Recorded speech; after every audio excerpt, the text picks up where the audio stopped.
విపత్తులు కానీ ఇది హైదరాబాద్కు సంబంధించినటువంటి గతంలో కేటీఆర్ గారు ఎస్ఎన్డిపి ఊసుకోపోయి మా బయట కూడా తిరగని కొడుకా మేము లేని ఏమనుకుంటున్నారా మీరు ఈ అమ్మ తోలు తీస్తా కొడుక ఒక్కొక్కంది తోలు తీస్తా ఒక్కొక్కంది చెప్తున్నా తోలు తీస్తా ఏమరే బయట కూడా తిరగని అని చెప్తున్నా నేను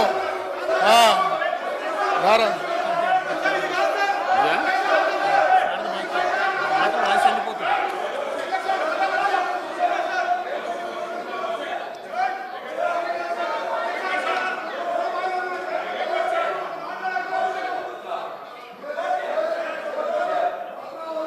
మాట్లాడు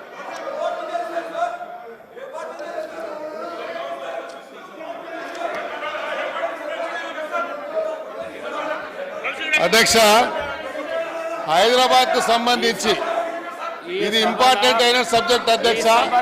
రాబోయేటువంటి రోజుల్లో హైదరాబాద్ సిటీలో రాబోయేటువంటి రోజుల్లో ఈ హైదరాబాద్ ఒక డిసైడింగ్ ఫ్యాక్టర్ గా కాబోతున్నది అధ్యక్ష ఈ హైదరాబాద్ సిటీ యొక్క డిసైడింగ్ ఫ్యాక్టర్ కాబోతున్నటువంటి ఈ తరుణంలో మేము గౌరవ ముఖ్యమంత్రి గారికి కొన్ని విషయాలు వారి దృష్టికి తీసుకురావాల్సిన అవసరం ఉంది అధ్యక్ష ఈరోజు మీరు చూడండి అధ్యక్ష కేంద్ర ప్రభుత్వం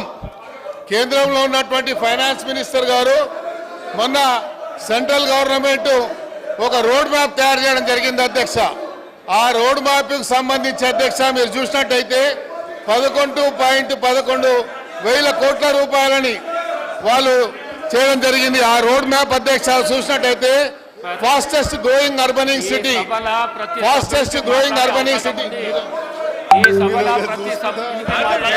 మాట్లాడి దాన్ని ఏదో నమ్మించాలనే ప్రయత్నం చేస్తున్నారు అధ్యక్ష అందుకే ఇవాళ దానం నాగేందర్ గారు మాట్లాడినారు అధ్యక్ష 30 ఏండ్ల నుంచి వారు ప్రజాప్రతినిధి నాకు తెలిసి మీకు కూడా తెలుసు ఈ నగరంలో ప్రతి సందు తెలిసినోడు నగరంలో ప్రతి సమస్య తెలిసినోడు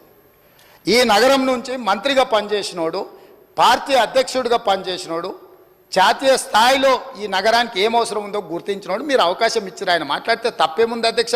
ఈ సభలో ఏ సభ్యుడైనా తమరు అనుమతి ఇచ్చినప్పుడు తమ ప్రాంతానికి సంబంధించిన సమస్యల మీద మాట్లాడతారు అధ్యక్ష ఆదిలాబాద్ అడవుల గురించి ఆదివాసీ బిడ్డల గురించి అక్కడుండే ఐటీడీఏ గురించి ఒకవేళ మాట్లాడాల్సి వస్తే పాల్వాయి హరీష్కు మీరు ఇస్తారు అవకాశం ఎందుకంటే ఆ ప్రాంతంలో నిత్యం ఉండేవాడు అక్కడుండే పోడు భూముల కోసం కొట్లాడేటోడు పోడు భూముల కోసం ఆదివాసుల కోసం జైలుకు పోయినోడు కాబట్టి ఆయనకు ఆ సమస్యల పట్ల అవకాశం ఉందని మీరు ఇచ్చుండవచ్చు కొన్నిసార్లు అది మీ విచక్షణ అధికారం మీ అధికారాన్ని ప్రశ్నించే అధికారం ఎవరికి లేదు అధ్యక్ష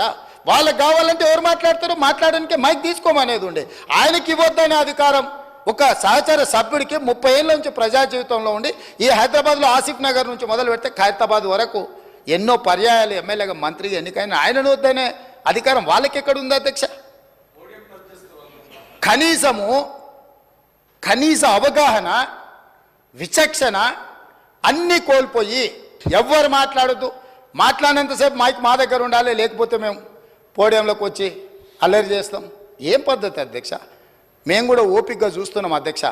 నాకు కూడా తెలుసా అధ్యక్ష ఈ సభలో ఏం జరిగిందో కోమటిరెడ్డి వెంకటరెడ్డి గారు సంపత్ కుమార్ గారు సభ్యత్వాలు ఎట్లా రద్దు అయిపోయినా మీరు చూసారు కదా అధ్యక్ష